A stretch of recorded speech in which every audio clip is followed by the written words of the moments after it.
What if you were given $10,000? What would you do with it? Would you use it on that new car you've always wanted? Would you put it towards paying rent for the apartment you're currently living in, or would you just save it for a rainy day? Believe it or not, roughly $10,000 is around the average yearly cost a student is burdened with to attend a four-year college in the state of Mississippi. $10,000 to go to school to get that job you've always dreamed of is a bit much, right? Especially since having a well-paying job is pretty much a necessity in life in order to get that house, car, or family that you've always wanted. As a student who is currently going to a junior college while still having to fork over at least $1,000 to complete my basic courses per year in order to avoid the rather expensive tuition of university, I firmly believe that I am qualified to talk to you about this subject. Today I'm here to persuade you to agree with me that the cost of college tuition should be lowered not only in the state of Mississippi but in the United States everywhere. College tuition should be lowered because it would help ease the struggle of students who are born in poverty to have a brighter future for themselves.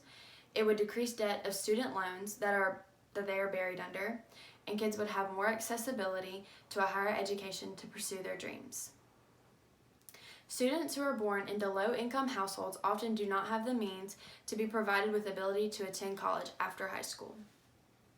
Since many young students who are born into families who are under the poverty line are not financially stable, they often think that there is nothing more for them in life that they are given and fall into the mindset that they do not need to go to college since it is considered to be out of their price range.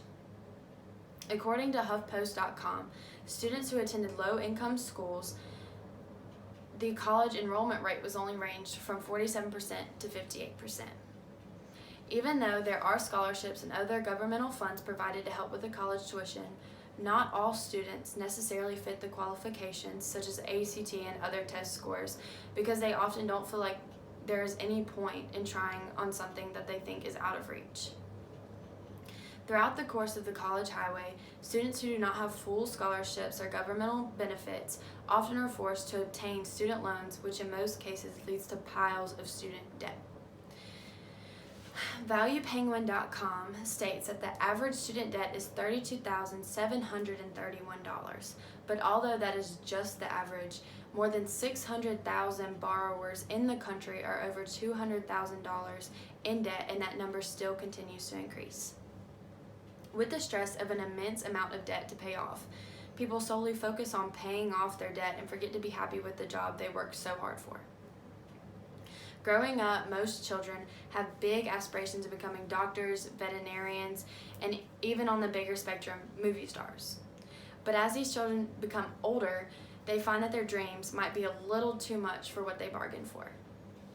For example, a student who aspires to become a doctor learns that in becoming a doctor, according to LearnHowToBecome.com, it requires at least 4 years of undergraduate schooling or 4 or more years of medical school, and the schooling means money.